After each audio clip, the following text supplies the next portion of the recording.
Salut, dis donc. Eh bien alors, qu'est-ce que tu fais là? Qu'est-ce que tu m'as manqué? Eh bien aujourd'hui, une petite remise en jambe avec ce que j'ai appelé une rando nostalgie. C'est-à-dire que je vais t'emmener sur les lieux de mon enfance quand je me baladais dans les collines environnantes de Cahors. Et là, je suis pas très loin de là où j'habite. Et aujourd'hui, donc, je vais te montrer des endroits avec photos à l'appui de l'époque. Donc des photos qui ont environ, on va dire, un peu plus de 45 ans quand même. Et ouais, ça me rajeunit pas. Et je vais te montrer un peu les endroits qui ont changé par rapport à la végétation, par rapport à des constructions. Et on va donc se balader aujourd'hui dans les collines, tout autour de Cahors, pour finir sur un magnifique point de vue. Alors, il va y avoir environ, exactement 198 mètres de dénivelé positif, puisque ça va grimper un peu, hein, c'est rien, 200 mètres de dénivelé, avec tout ce que j'ai fait sur les chemins de Compostelle. Et donc j'espère que ça va te plaire. Eh bien, on y va? Allez, let's go!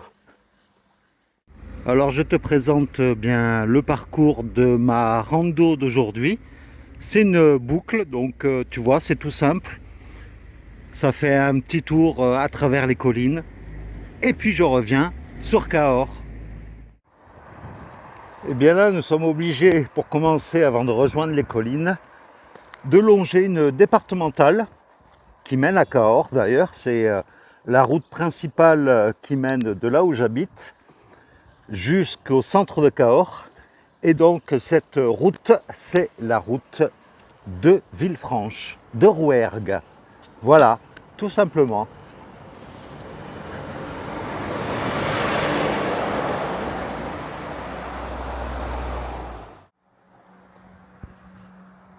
Et nous quittons donc la départementale pour, eh bien là, nous allons monter à côté d'une résidence.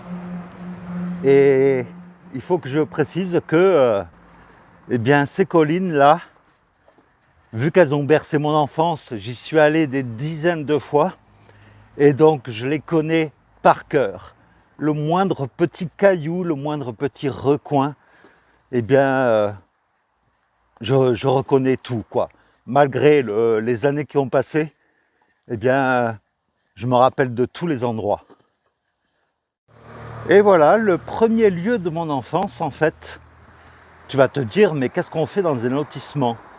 Eh bien, cet endroit-là, en fait, il y a plus de 30 ans de cela, à cet endroit même, c'était un terrain de foot.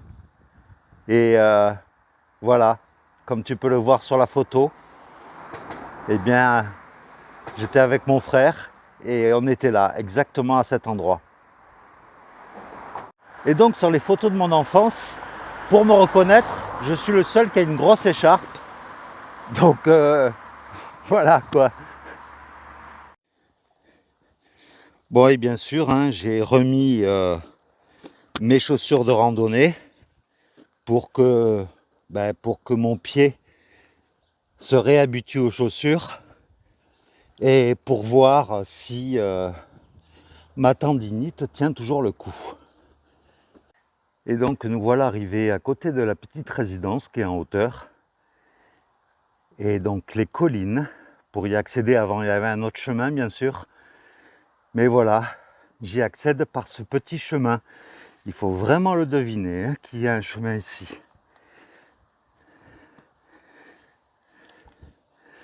Et c'est là que nous allons enfin nous retrouver dans la nature.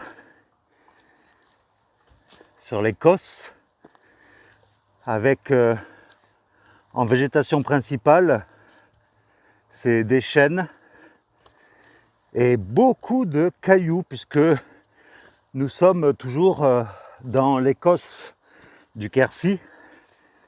Et donc là, nous commençons déjà à grimper sec. Mais bon, j'adore cet endroit, quoi. Ça sera toujours un de mes lieux préférés de mon enfance, quoi. Mais bon, très peu de personnes passent par ici, puisqu'il n'y a que vraiment les habitués qui connaissent, ce qui fait que la végétation est très dense ici.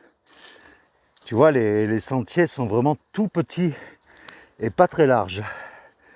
Putain, il va falloir que je me réhabitue là, parce que dès qu'il y a une petite grimpette, ça y est, je suis tout essoufflé.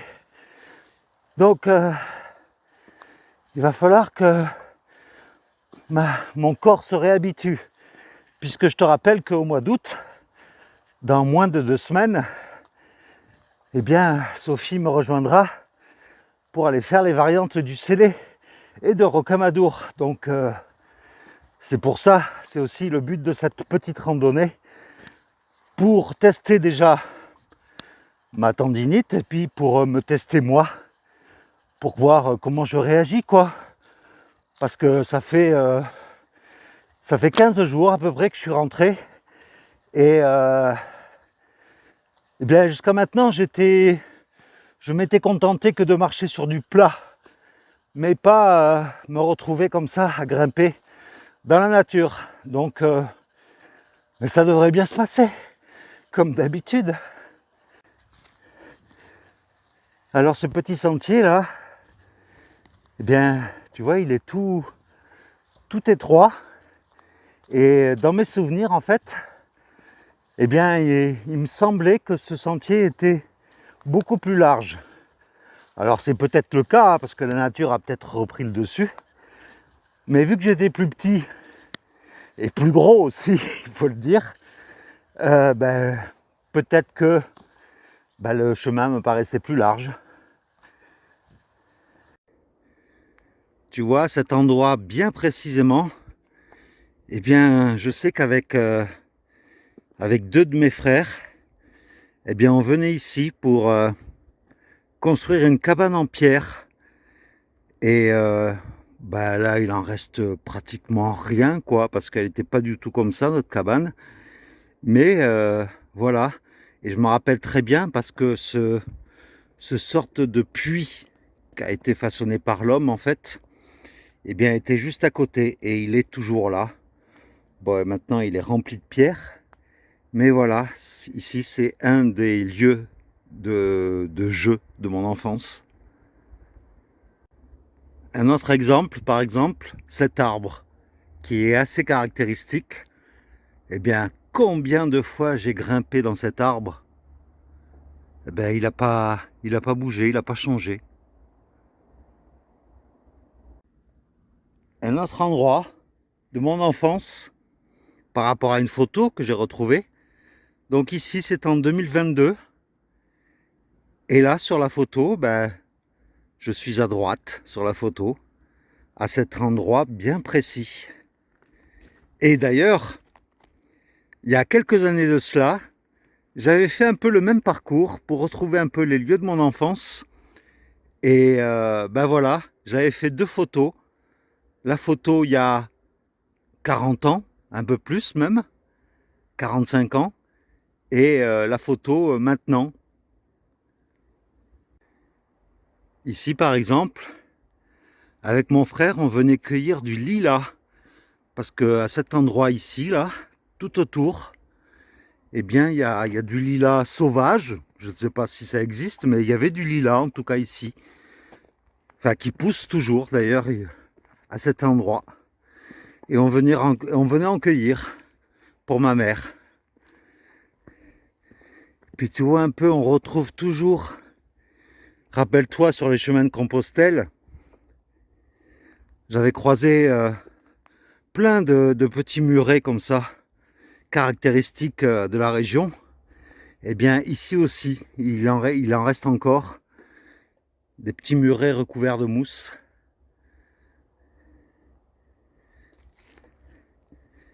Et j'adore ça, moi. Voilà, ici exactement, tu vois un peu la courbure de la colline et tout, sur un tas de pierres calcaires. Eh bien, regarde un peu, il y a 45 ans, comme le temps passe vite.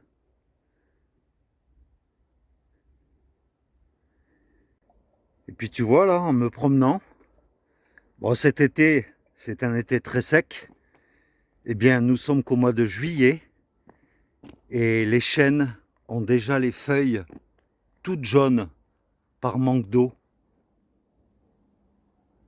C'est quand même dingue, hein, ce manque d'eau ici, là, dans la région. Et partout, partout ailleurs d'ailleurs, hein.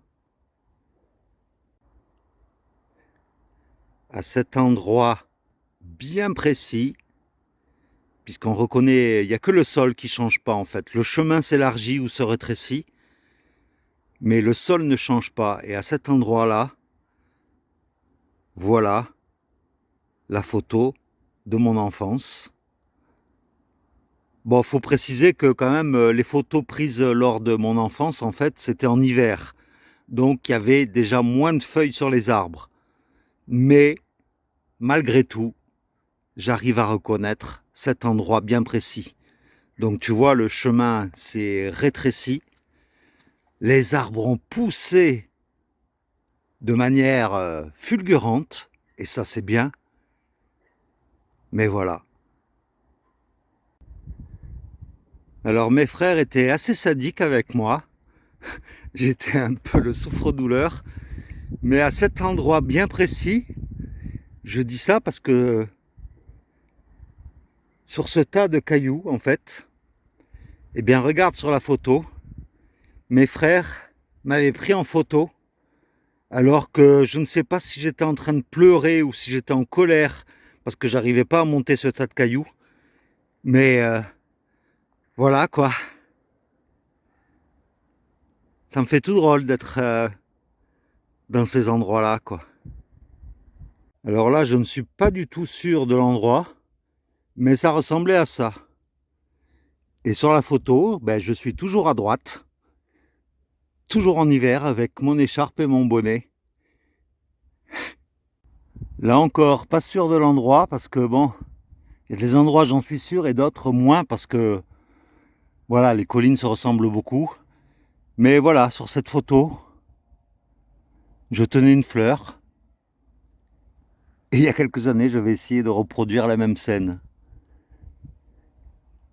Et pour la dernière photo, ben, c'est une vue d'ensemble du quartier de Cahors où j'habite. Je sais que c'est à cet endroit-là parce que je reconnais un arrondi d'une colline qui est juste là, cet arrondi-là. Mais on ne voit plus rien maintenant avec la végétation. Et puis, bon, après, c'est l'été aussi, il y a plus de feuillage. Mais c'est ici que cette photo a été prise.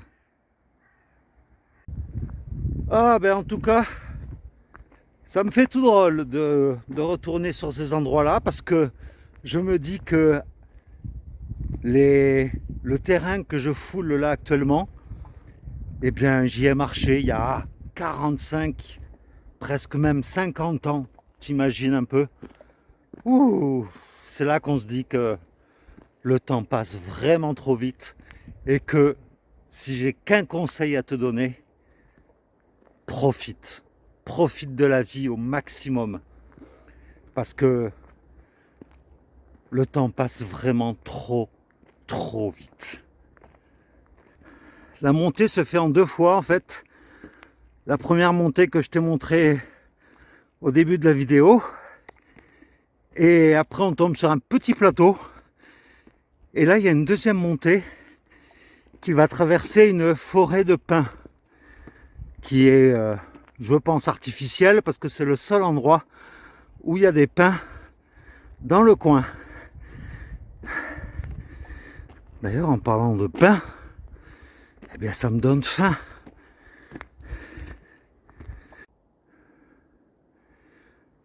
Oh, excuse-moi, je suis essoufflé là. Tu vois cette forêt de pins là? Eh bien, elle est coupée par un chemin. Eh bien, quand moi je passais ici, quand j'étais beaucoup plus jeune, eh bien, ce sentier-là, il existait. Enfin, il n'existait pas parce qu'en fait, c'était un tout petit sentier qui passait, mais un sentier de même pas 1 mètre de large et qui passait à travers la forêt. Et là, maintenant, ils en ont fait un grand sentier large, quoi. Ça me rappelle les sentiers espagnols, tiens.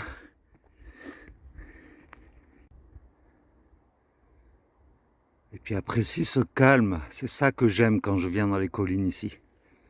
C'est le calme.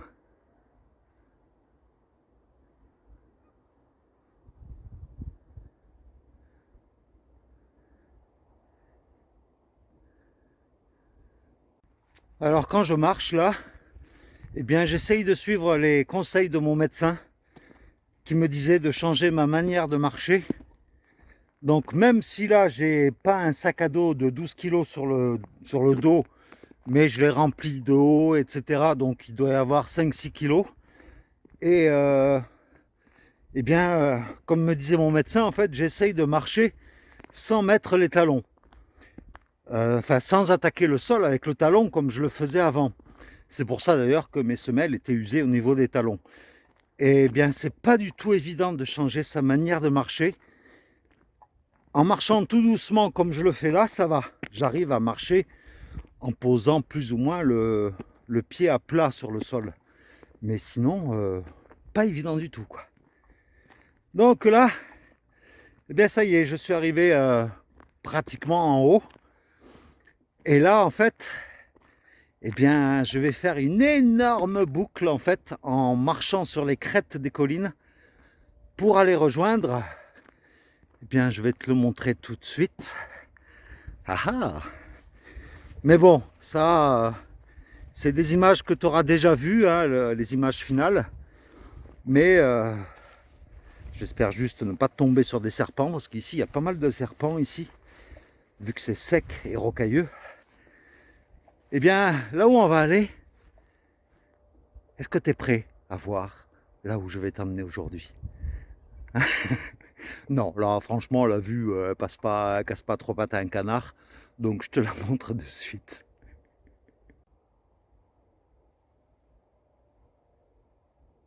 Eh bien, on va aller en face, là où il y a l'antenne, c'est au Mont-Saint-Cyr, tout simplement.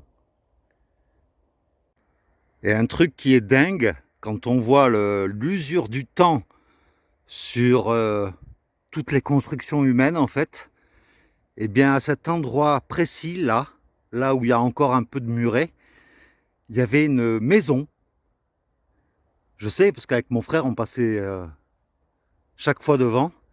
Une maison, une maison en pierre, hein, de la région, qui était en ruine, mais les murs faisaient encore facilement 2 mètres de haut, quoi. Et bien là, aujourd'hui, il n'en reste plus rien. Les arbres ont poussé par-dessus et c'est pour ça que je me dis que le jour où l'humanité disparaîtra, eh bien, j'avais vu un reportage intéressant d'ailleurs là-dessus, pour vraiment effacer toute trace d'activité humaine, il faudra des dizaines de milliers d'années, mais à l'échelle de la Terre, c'est rien du tout, quoi. C'est très rapide. Donc, c'est pour ça que nous, en fait, par rapport à la durée de vie de la Terre, là, actuellement, si on ramenait ça sur une échelle de 24 heures, eh bien, l'humanité, d'après ce que je me rappelle, serait apparue à minuit moins 1 à l'échelle de la Terre. Puisque l'humanité, ça fait que quelques centaines de milliers d'années, c'est tout. Par rapport aux 5 et quelques milliards d'années de la Terre, je crois que c'est ça, hein, c'est à minuit moins 1 ou minuit moins 2. Donc en fait, en fin de journée, pratiquement. Donc c'est une goutte d'eau dans la vie de la Terre, l'humanité. Et, et quand on voit les dégâts que l'humain a engendrés au niveau de la Terre, c'est quelque chose de dingue et de dramatique, quoi. Et c'est pour ça que moi je dis qu'on n'est que de passage sur cette Terre si l'humain ne finit pas par la détruire, malheureusement. Mais bon, allez, hein, on va parler de choses un peu plus gaies parce que... Mais bon, il faut quand même y penser parce que c'est important. Alors, je viens de par là et en fait, le chemin qu'on va faire, c'est que on va prendre ce chemin-là, on va aller au fond, là-bas au fond. Je pense que c'est clair, c'est au fond. Et on va longer les crêtes, tout là-bas. On va faire un U en fait, pour après aller jusque là-bas, au Mont Saint-Cyr. Et pour revenir à ce que je disais sur l'activité humaine sur Terre, une petite rectification, ce n'est pas 10 000, enfin plusieurs dizaines de milliers d'années qu'il faudrait pour effacer toute trace humaine sur Terre, c'est 10 millions d'années. C'est pas rien, quoi.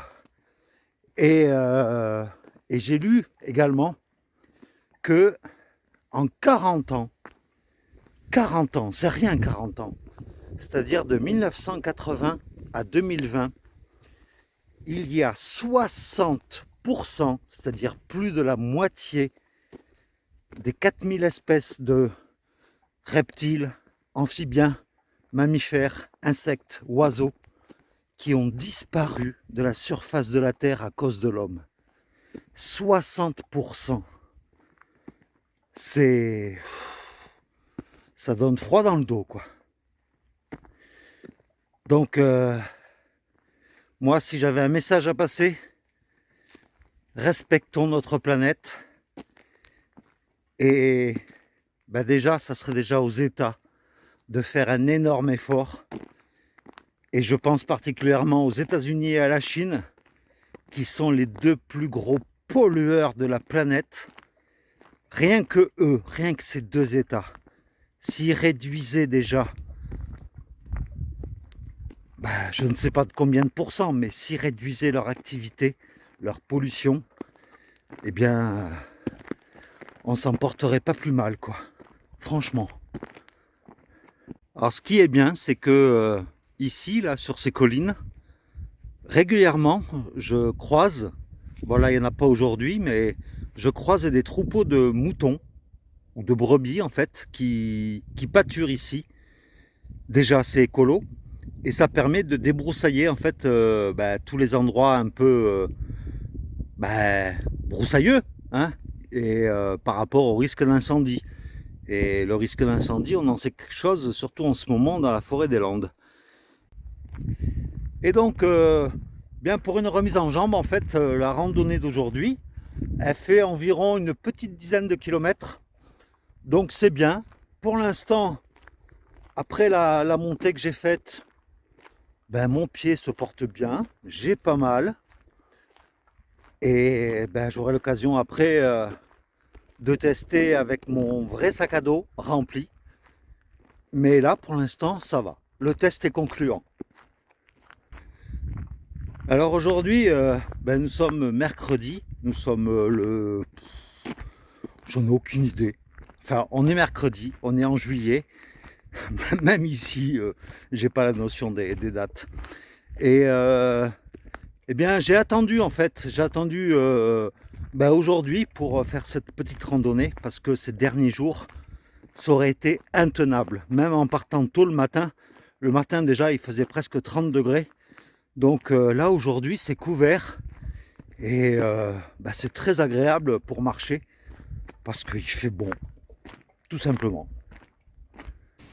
Et d'ailleurs, l'air s'est très nettement rafraîchi parce que hier soir, nous avons eu un orage qui a fait du bien d'ailleurs parce que les chaleurs étaient devenues insupportables.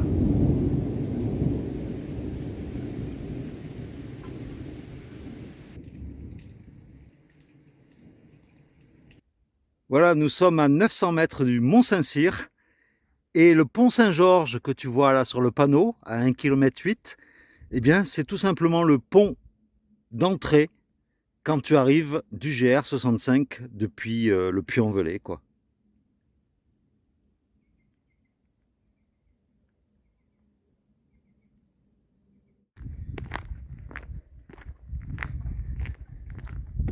Ah, et puis je voulais aussi te parler un peu de ce que j'ai fait ces derniers jours.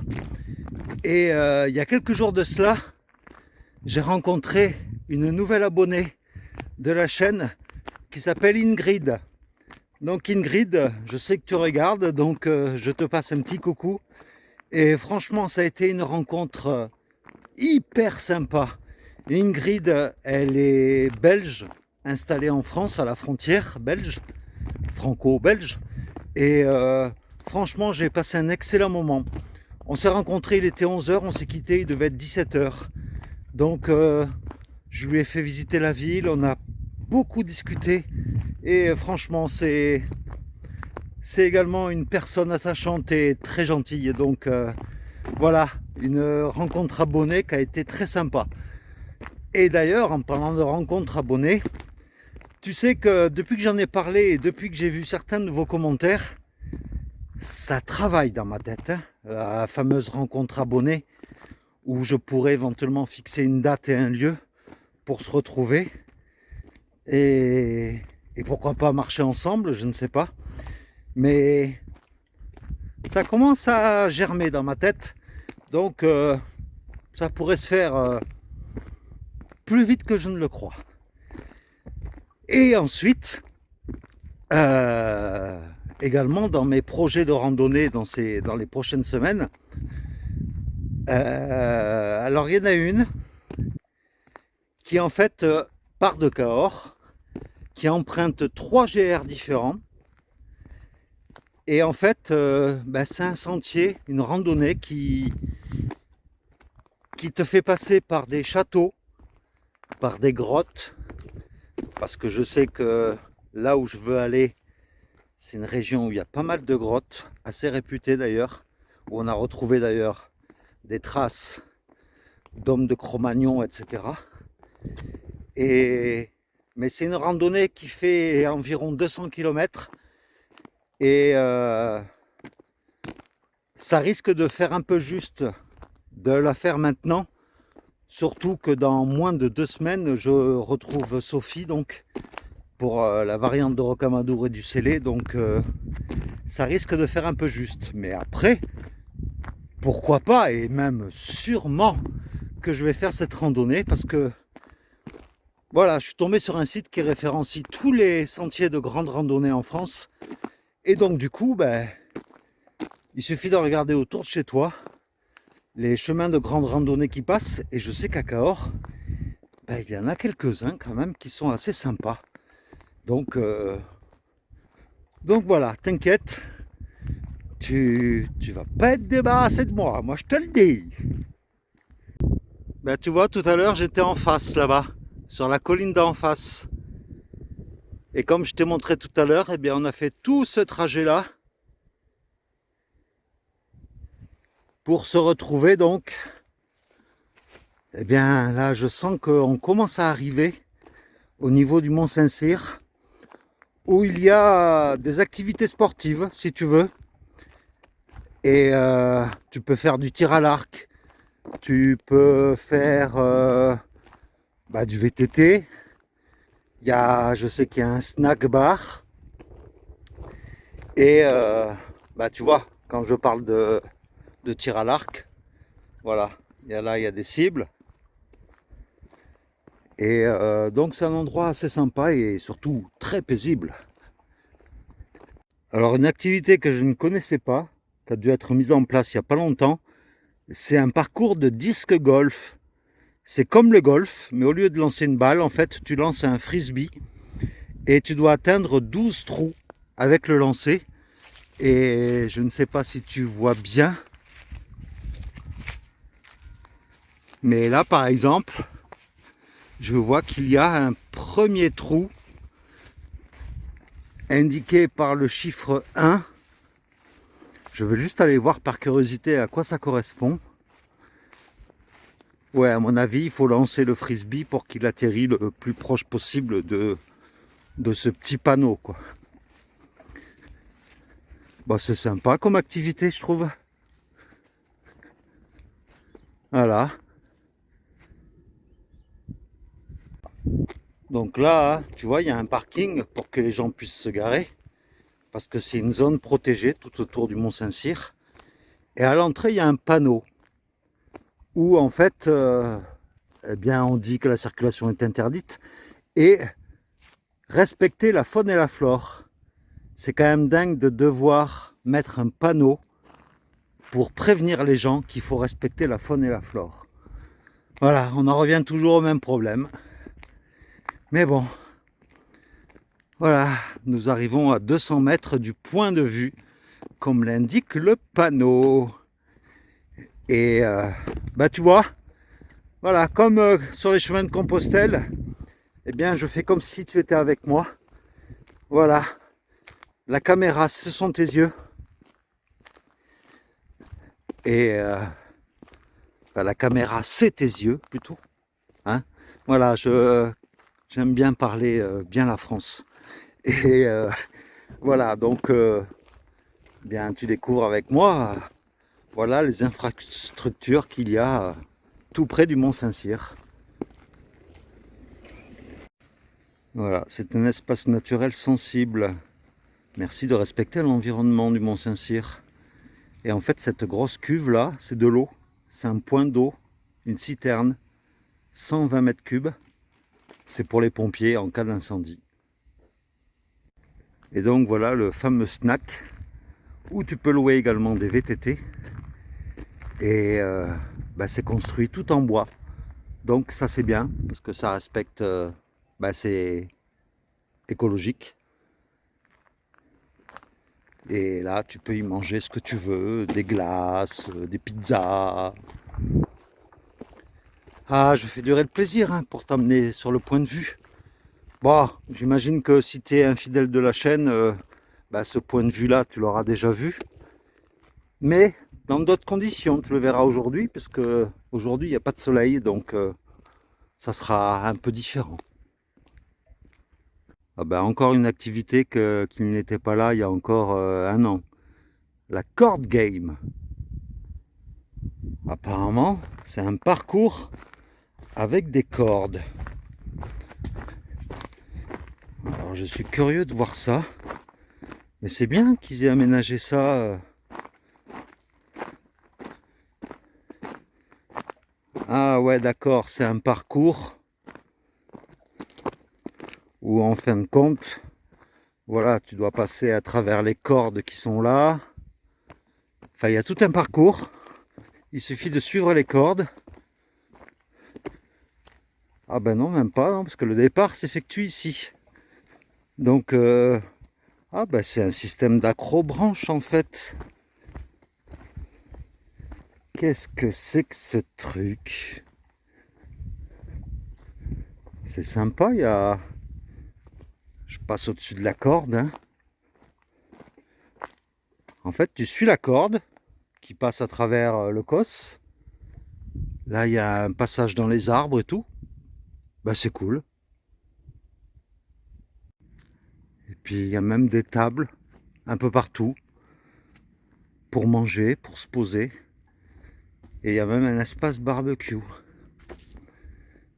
En faisant très attention, bien sûr.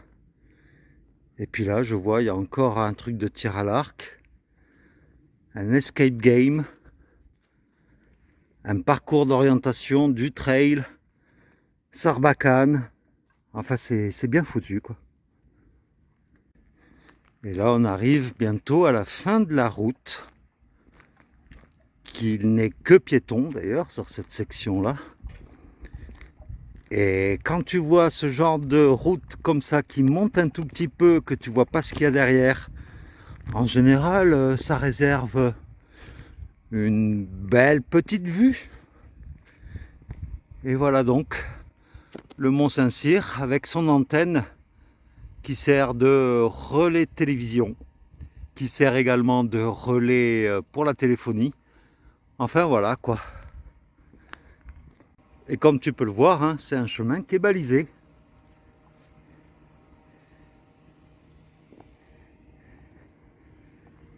C'est bien parce qu'il n'y a personne. Tu la sens la belle vue là? Hein? Est-ce que tu la sens? Ah moi je la sens bien là. Et bien voilà, je suis arrivé au point culminant, au Mont Saint-Cyr, avec une magnifique vue sur Cahors, sur tout Cahors et les environs. Tu as une vue sur le pont Valentré, sur ce qui t'attend après avec le GR65 à la sortie de Cahors. Et il y a même une table d'orientation qui est juste là, je la touche. Et j'imagine que tu veux la voir. Et en plus, je vais te la commenter cette vue. Hein? Tu veux la voir? Bah ouais, je me doute bien. On n'a pas fait tous ces efforts pour s'arrêter à 100 mètres du bol de sangria, comme on dit. Hein? Allez, je te laisse savourer. Alors voilà par où on arrive avec le GR65, avec le pont Louis-Philippe.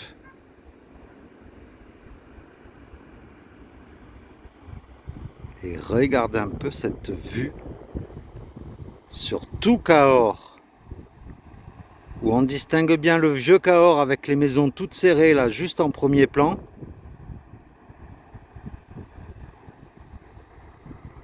Là-bas au fond, juste là, tu as le pont Valentré. Et après, le GR65 il remonte, il zigzague là, puis après il passe là, et puis il s'en va là, là, là.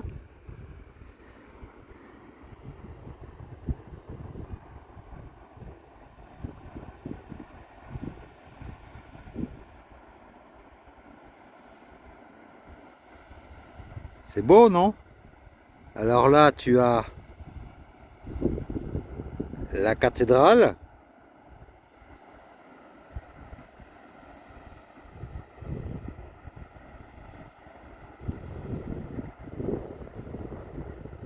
Ici, tu as la tour du pape Jean XXII, la tour des pendus, avec la Barbacane qui est juste à côté. Et là où je t'emmènerai dans quelques jours, eh bien, ce sera... On fera tout ça, on montera là-haut, et on ira loin, loin, loin, là-bas, là-bas, là-bas. Là-bas, là-bas, par là-bas. Voilà, et tout à fait au fond, là, tu as un château. Ici, là. C'est le château de Mercuès.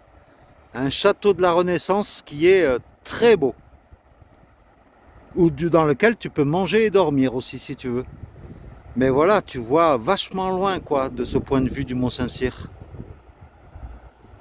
C'est là que tu peux t'apercevoir que le Lot est vraiment ceinturé. Enfin, Cahors est ceinturé par le Lot, quoi. Ça fait vraiment une boucle qui continue après là et qui zigzague, en fait, qui fait que des méandres. Voilà la belle vue sur Cahors. Elle se mérite à cette vue, mais ça en vaut vraiment la peine.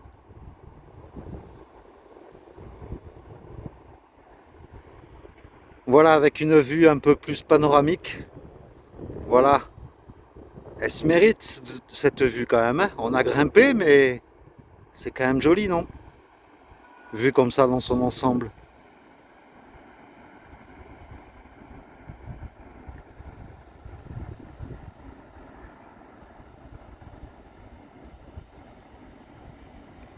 Et moi donc, j'habite toujours à Cahors, mais j'habite juste là, derrière les arbres. Et ça fait toujours partie de Cahors. Et bien maintenant, nous amorçons notre descente en direction de Cahors, bien sûr.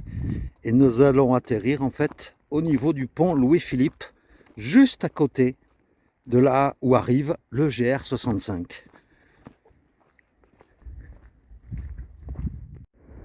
Voilà, la descente est tellement raide par moment que ils ont mis des marches quoi. Voilà, il faut savoir que ces marches en fait ont été faites par un groupe qui s'appelait Jeunesse et Reconstruction. Eh bien ces marches-là, elles ont mon âge, 1967. Bon, désolé s'il y a un peu de vent, mais voilà, c'était pour te montrer une vue différente de Cahors en descendant. Et là, tu vois, toute cette partie-là, là c'est le boulevard en fait qui délimite le vieux Cahors là, de l'extension de Cahors un peu beaucoup plus récente là.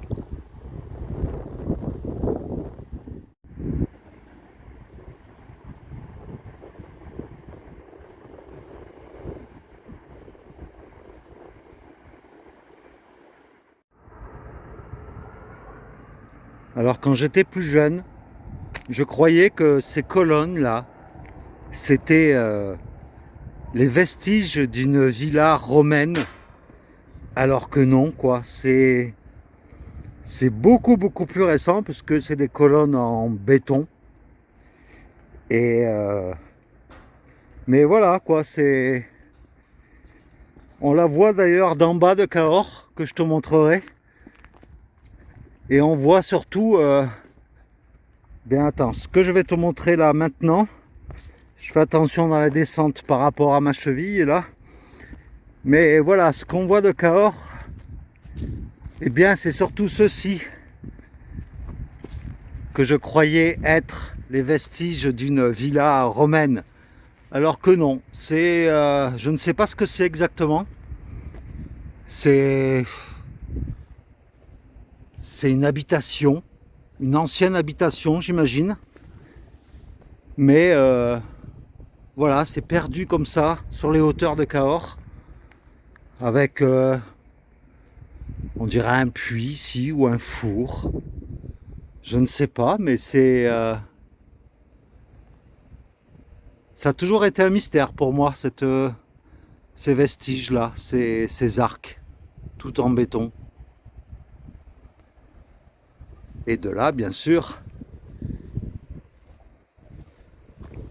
tu as toujours une très belle vue sur Cahors, bien sûr. Ah, je te le ferai découvrir en long, en large et en travers, hein, ma ville natale.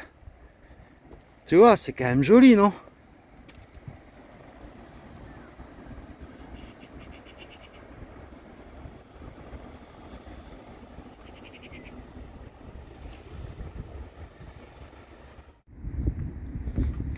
Et voilà, c'est donc ici que se termine notre petite ascension, enfin notre descente plutôt, puisque là nous arrivons dans la ville. Et en fait, quand tu arrives par le chemin de Compostelle, tu arrives là-bas, là au niveau du café et de la pharmacie. Et en fait, si tu prends de suite à droite, et bien là, après, tu arrives là sur le chemin du Mont-Saint-Cyr. Et tu peux accéder donc là où on était tout à l'heure pour admirer le magnifique point de vue. Eh bien, tu peux y accéder par là si tu veux, si tu en as le courage.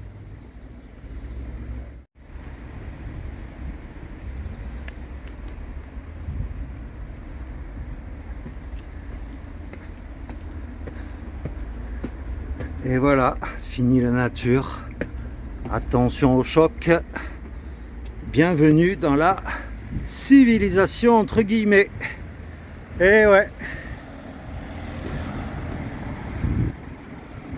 Voilà le choc que tu peux avoir quand tu as passé des semaines sur les chemins et que tu arrives en ville.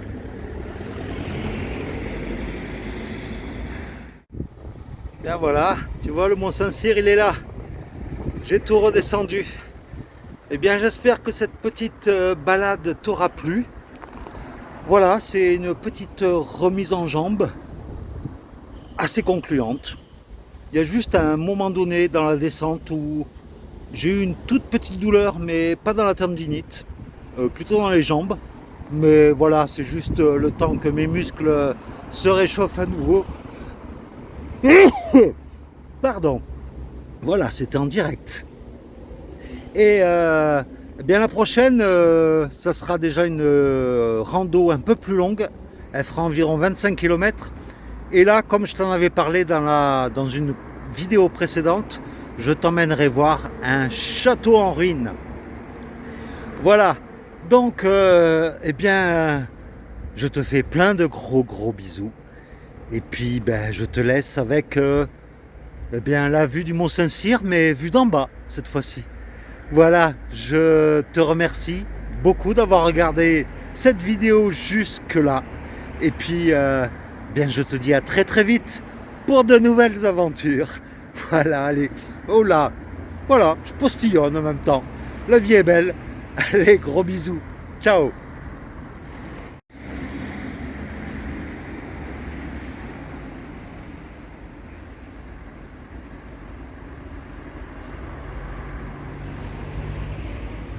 Voilà tout le chemin que j'ai parcouru.